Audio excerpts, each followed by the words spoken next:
अब एक सवाल है अभय त्रिपाठी जी का, और इन्होंने अशोक लेलैंड के 3000 शेयर खरीद रखे हैं, 60 रुपए के आसपास का भाव है, लंबी अवधि का नजरिया है, 5 साल के लिए कम से कम रखना चाहते हैं। अभी तक क्या इसमें पूछ रहे हैं कि ट्रेंड रिवर्सल हो गया है क्या? डबल टॉप बना था करीब 160 पर, ये कह रहे हैं। काफ़ी लंबा इन्होंने एनालिसिस अपने सामने रखी है साथ में, और उसके बाद आगे भी इन्होंने कमेंट किया है वीकली चार्ट पर हेड एंड शोल्डर भी बन रहा है, तो क्या करना चाहिए अभी इसमें अशोक या लेलैंड?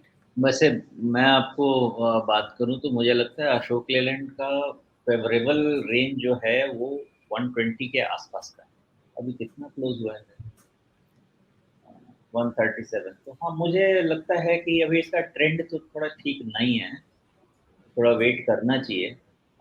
या तो फिर से ट्रेंड रीस्टैब्लिश हो जाए पॉजिटिव वाला, या ज़्यादा कंफर्ट तो 120-25 के रेंज में आता है मुझे।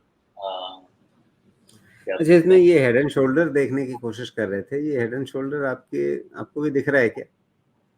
कौन सा अशोक लेलैंड में? इसके लिए थोड़ा दूसरी जगह जाना पड़ेगा। अशोक,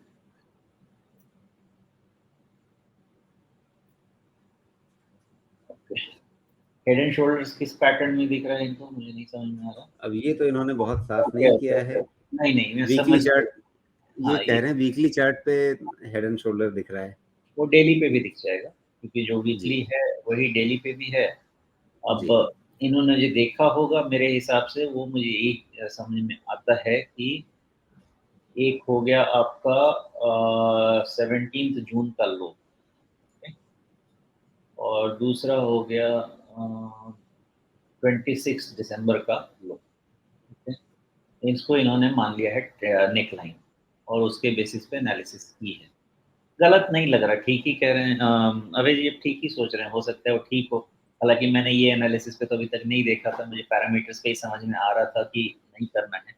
और जहाँ तक मुझे याद है कि हमने 160-65 के रेंज में अशोक लेलैंड सेल कर दिया था, इसीलिए कि 120-25 का रेंज पे मुझे ठीक लगता है। देखिए 122 पे 62% रिट्रेसमेंट हुई है, और वहाँ हो जाएगा रफली 10% और नीचे, तो मुझे लगता है 120-110 के रेंज में इसका वैल्यूएशन भी अट्रैक्टिव हो जाएगा।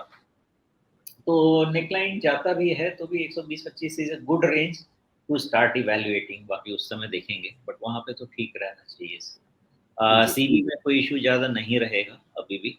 अगले, जैसा मैं बात कर रहा था लोगों से, ये मार्च क्वार्टर हो गया, एक एक डेढ़ क्वार्टर और अभी पैसेंजर व्हीकल्स पे थोड़ा ऑटो एंक पे प्रेशर रहेगा, बिकॉज डिमांड पुश कुछ नहीं आएगा। जो फेस्टिवल डिमांड होता है, फेस्टिव डिमांड अभी नहीं आने, तो वो नहीं आएगा, लेकिन मार्जिन फेवरेबल होते जाएंगे। दोनों चीज़ सोचने की बात है। तो मेरा ऐसा मानना है कि ये जो 1-2 क्वार्टर है, ये अच्छा एक्यूमुलेशन टाइम है ऑटो के लिए, और फिर उसका अच्छा आएगा। लेकिन ऑटो में 2 तरीके से देखें आप। पहला देखें एग्री मेथड के हिसाब से, तो आपको, मुझे नहीं पता कि एल नीनो आएगा, एल नीनो नहीं आएगा, एल नीनो आएगा तो क्या हो जाएगा। लेकिन अगर एग्री के हिसाब से देखें तो कुछ अभी ट्रैक्टर्स के नंबर आए हैं, उन सबको आप देख सकते हैं। अगले 1 डेढ़ क्वार्टर के लिए देखना है तो वहाँ पे पोजीशनिंग हो सकती है, और अगले 2 क्वार्टर के बाद की देखनी है तो ऑटो एंक में अच्छा मौका मिल रहा है। लेकिन ये सब इन्वेस्टमेंट एक्यूमुलेशन की चीज़ें हैं, एक लेवल पे काम नहीं करेगा, बिकॉज़ ऑटो इंडेक्स में भी ऑलमोस्ट सपोर्ट आने वाला है जहाँ तक लग रहा है, लेकिन अभी तक आया नहीं है। आएगा तो उस दिन देखेंगे। तो सेलेक्टिव पोजीशनिंग करनी पड़ेगी ऑटो में। ऐसा नहीं है कि पीवी लेके बैठ गया और टू व्हीलर लेके बैठ गया और पैसा बन जाएगा, नहीं बनेगा। धीरे-धीरे एक्यूमुलेशन करना पड़ेगा, 2 साल का वक़्त देना पड़ेगा, उन सब में बनेगा। अशोक लेलैंड पे मेरा व्यू ऐसा है कि वीक दिख रहा था, अभी भी वीक है। लोअर हाईज़ के स्ट्रक्चर हैं, ऑलमोस्ट लोअर लोज़ भी कंफर्म हो जाएगा। ट्रेंड थोड़ा वीकिश दिख रहा है, 120 के आसपास इवैल्यूएशन के चांसेस अच्छे बन सकते अभी जो 135 के आसपास बॉटम बना है, और वहीं पर बॉटम बना था दिसंबर में भी, तो इसके बचने की उम्मीद कितनी है? हैं। मुझे तो फीबल लगता है, टूटना चाहिए। जी, मतलब ये कि 135 टूटेगा, 120-25 के आसपास तक जा सकता है, ये कह रहे हैं। हाँ, या तो ट्रेंड पॉजिटिव हो। अभी ट्रेंड तो हर डीएमए के नीचे आ चुका है ना, ट्रेंड जब जी। तक पॉजिटिव नहीं होगा, टूटने के चांसेस ज़्यादा रहेंगे। तो खरीदारी इनकी 60 के भाव की है, लंबा समय भी लेकर के चल रहे हैं, करना क्या चाहिए इनको अभी? देखिए, अगर 60 के भाव पे खरीदारी है, 137 आ गया है और 2 साल, 3 साल का व्यू है, तो सीवी तो ज़बरदस्त करना चाहिए। तो वो 2-3 साल के हिसाब से बने रहिए, नीचे मिलता है 100-120 के रेंज में तो और अच्छा अट्रैक्टिव हो जाएगा, कभी खरीदने के लिए। लेकिन ये तो मैं इन्वेस्टमेंट स्टैंड पॉइंट से कह सकता हूँ, बाकी लेवल स्पेसिफिक तो डिस्कशन वैसे ही रहेंगे, 120-25 के बाद फिर से इवैल्यूएशन करेंगे, वहाँ पे सस्टेन करेगा कि नहीं करेगा, वहाँ पे इवैल्यूएट जी। चलिए अभय जी, विस्तार से आपके सवाल पे चर्चा हुई, उसके हिसाब से आप देखिए आपको क्या निर्णय लेना है।